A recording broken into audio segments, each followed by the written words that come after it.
안녕하세요. 암 전문의 김자영 원장입니다.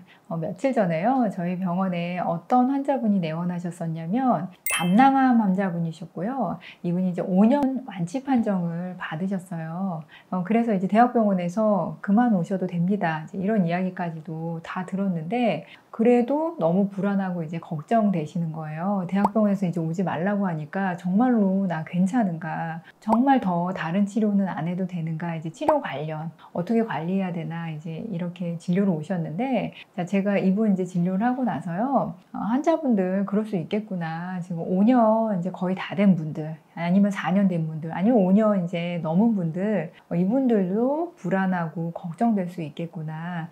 그래서 오늘 어떤 내용 이제 구성해 보았냐면요. 자, 5년이 넘어서 나에게도 재발이 또 될 수 있을까? 자, 어떤 경우에 그런 재발이 잘 일어난다라고 알려져 있는지 그 이야기랑요. 자, 그러면 우리가 어떻게 하면은 이거를 좀 더 막을 수 있는가? 나 관리는 어떻게 해야 되나? 이 두 가지 내용 좀 다뤄보려고 합니다. 자, 그러면 제가 처음에 이제 면담 온 이 담낭암 환자분에게는 뭐라고 말씀드렸냐면요. 환자분 같은 경우는 정말로 암이 완치됐을 가능성이 99.9% 정도라고 생각하시면 될 것 같다라고 말씀드렸어요. 그러니까 거의 완치됐다라고 보시면 되는데 한 제가 0.1% 그만큼은 이제 열어뒀죠. 자, 그런데 자, 이분은 담낭암 환자분이셨고 만약에 유방암 환자분이라든지 아니면 신장암 환자분이 오셨다고 하면은 제가 이렇게 얘기하지 않고요. 5년 이후에도 또는 10년 가까이 10년 넘어서도 재발할 확률이 좀 열려 있습니다. 자, 이렇게 말씀드렸을 거예요.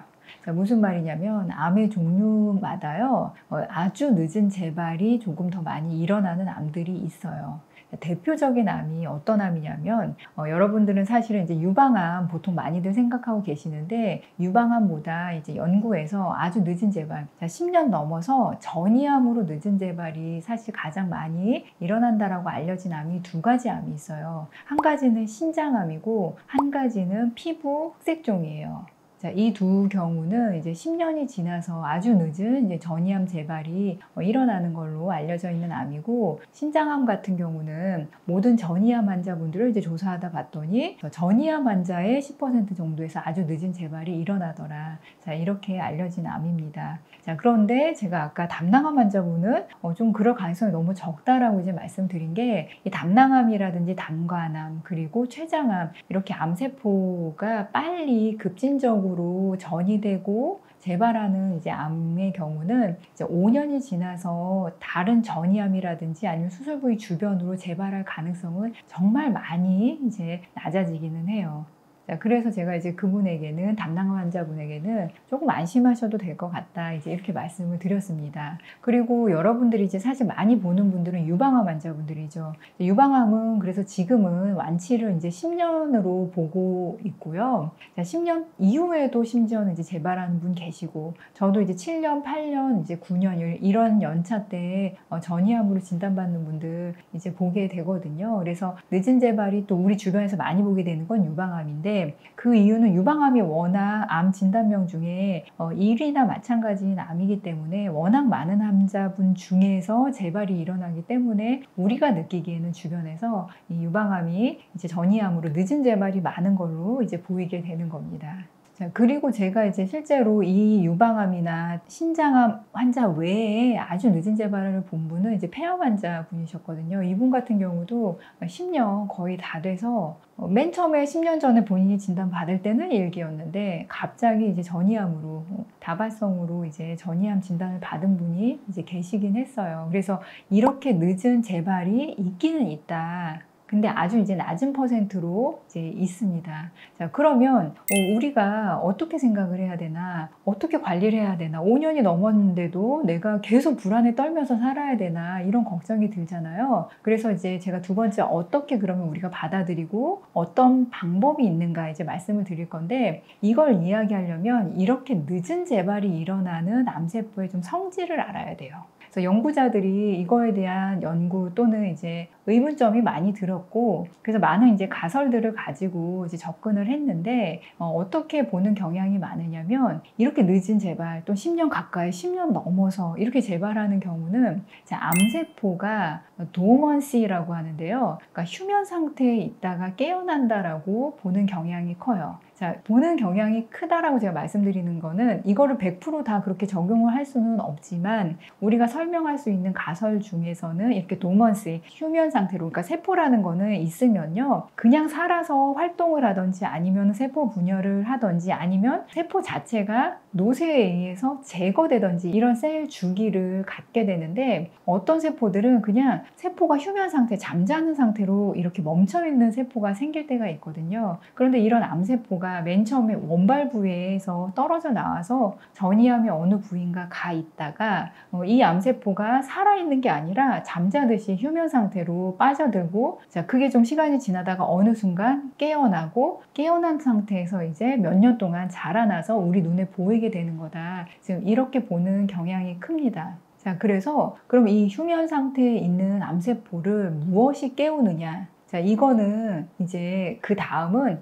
환경의 영향으로 볼 수밖에 없어요. 이 암세포가 깨어날 수밖에 없는 환경. 자, 그리고 여러분들이 암이 생기는 발생 기전에 대해서도 이제 후성 유전학 이야기를 많이 들어보셨을 텐데, 자, 암세포가 덩이로 성장하거나 아니면 휴면 상태에 있던 암세포가 깨어나거나 이럴 때는 후성 유전학이라고 이 암세포를 깨어나게 해주는 유전자들이 또 있을 텐데, 그 유전자들의 스위치가 켜지는 방향으로 진행이 되는 거예요. 근데 이런 유전자도 하나의 유전자가 켜진다고 해도 되는 게 아니라 여러 개의 유전자가 같이 동시에 막 켜져야지 이 잠자는 암세포가 깨어나는 거거든요. 그랬을 때 이 주변의 환경이 그런 스위치가 자꾸 켜지는 방향으로 가는 거는 우리가 처음에 암세포가 발생하게 되는, 그러니까 우리가 암을 예방해야 된다라고 할 때 스트레스도 덜 받아야 된다, 잠도 잘 자야 된다, 먹는 거 조심해야 된다, 이제 이런 모든 것들이 환경적인 요인을 제어하기 위한 거잖아요. 그것과 동일하게 생각이 되고 있어요. 이 잠자는 암세포를 깨우는 것도 우리가 스트레스를 많이 받는다든지 면역력이 떨어진다든지 항염작용이 많은 어떤 채소라든지 어떤 성분의 음식이라든지 이런 것들의 섭취량이 너무 많이 떨어졌을 때, 그럴 때 이런 스위치들이 켜지는 걸로 생각되고 있습니다.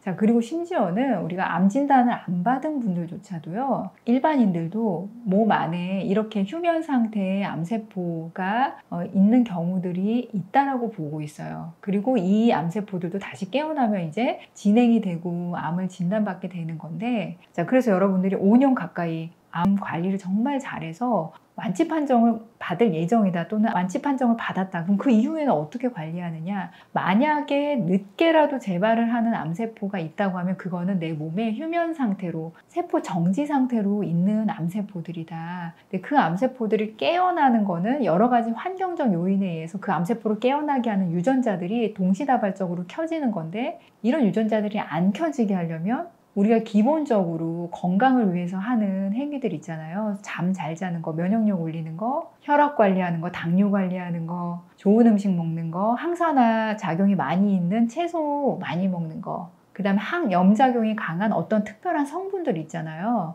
그게 커큐민도 될 수 있고 레스베라트롤도 될 수 있고 이런 거거든요. 그래서 이런 항염작용, 항암작용이 있는 어떤 성분들을 또 섭취한다든지 이런 것들이 다 작용을 해서 그런 유전자들이 켜지지 않게 해주는 거다. 자, 그러면 보완 치료적인 면에서는 이분들은 더 이상 이제 치료는 안 하면 되는가? 안 할 수도 있고요. 이제 한다고 하면 저는 어떻게 하시라고 말씀을 드리냐면요. 이제 이 5년 이제 넘은 분들은 면역이 이제 중요한 거거든요. 그래서 1년 중에 한 2개월이나 3개월 정도만, 특히 내가 1년 중에 취약한 계절이 있다면, 나는 여름에 너무 힘들어요, 나는 겨울에 너무 힘들어요, 이런 계절이 있다면 그 계절에만 2개월 내지는 3개월 면역력 올리는 치료 하시는 거, 그렇게 권유드려요. 그래서 그렇게 치료받는 분들 계시거든요. 겨울에만 오셔서 2개월 내지 3개월 사이보신 알파1 치료, 그 기간에만, 1년 내내 하시는 게 아니라 딱 그 계절에만 2개월, 3개월. 그다음 고용량 비타민C를 하시더라도 1년 내내 하시는 게 아니라, 나는 봄에 굉장히 힘들다 그러면은 봄에 2개월 내지 3개월만 그냥 집중적으로 정말 고용량으로,